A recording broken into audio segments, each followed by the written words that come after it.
Hi friends, welcome to our channel. ఈరోజు వచ్చేసి సింపుల్గా టేస్టీగా టమాటా బీరకాయ కర్రీ ఎలా ప్రిపేర్ చేయాలో చూద్దాము. ఈ టమాటా బీరకాయ కర్రీ అనేది చేయడం చాలా సింపుల్ అండి. అండ్ టేస్టీ కూడా చాలా అంటే చాలా బాగుంటుందండి. చాలా తక్కువ టైంలో సింపుల్గా చేసివచ్చు. ఇప్పుడు చేసే ప్రాసెస్ ఏంటో చూద్దాం రండి.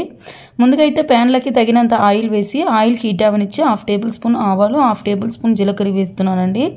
ఆవాలు జీలకర్ర ఫ్రై అయిన తర్వాత కట్ చేసి పెట్టుకున్న ఉల్లిపాయలు, ఒక 2 రెమ్మల కరివేపాకు వేసి ఈ ఆనియన్ కరివేపాకు ఇవి రెండు కూడా బాగా లైట్ గోల్డెన్ బ్రౌనిష్ కలర్ వచ్చేంత వరకు కూడా ఫ్రై చేయాలండి. అప్పుడే కర్రీ అనేది బాగుంటుంది.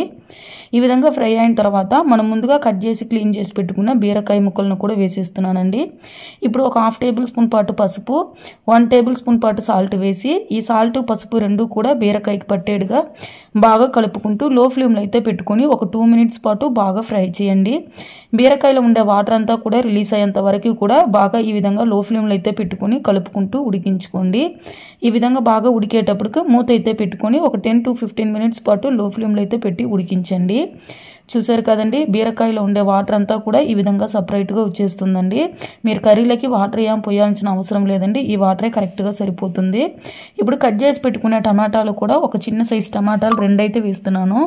ఈ టమాటాలను కూడా వేసుకొని ఈ బీరకాయ టమాటా రెండు కలిసేట్టుగా బాగా మిక్స్ అయితే చేసుకొని మరీ మూత అయితే పెట్టి మరీ ఒక 10 to 15 మినిట్స్ పాటు బాగా బాయిల్ చేయండి. చూసారు కదండి, బీరకాయ అంతా కూడా బాగా ఈ విధంగా బీరకాయ టమాటా అనేది మెత్తగా బాయిల్ అయిపోయి ఆయిల్ అనేది పైకి తేలేంత వరకు కూడా ఈ విధంగా బాగా మెత్తగా ఉడికిపోయి ఉంటుందండి.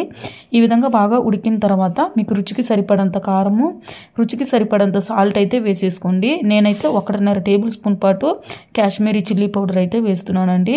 ఇప్పుడు రుచికి సరిపడంత సాల్ట్ కూడా వేసుకొని ఈ కారంలో ఉండే పచ్చివాసన పోయేంత వరకు కూడా బాగా మిక్స్ అయితే చేసుకొని మరి ఒక 2 నిమిషాల పాటు బాగా ఫ్రై చేయండి.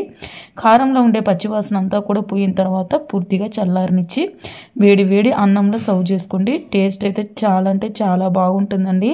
లంచ్ బాక్స్లకైనా చాలా సింపుల్గా చేసి ఇవ్వచ్చు, అంత టేస్టీగా ఉంటుంది. సో తప్పకుండా ఈ విధంగా ట్రై చేసి ఎలా వచ్చిందో కామెంట్ చేయండి. నా వీడియో నచ్చితే లైక్ చేయండి, షేర్ చేయండి, సబ్స్క్రైబ్ చేయండి. Bye bye.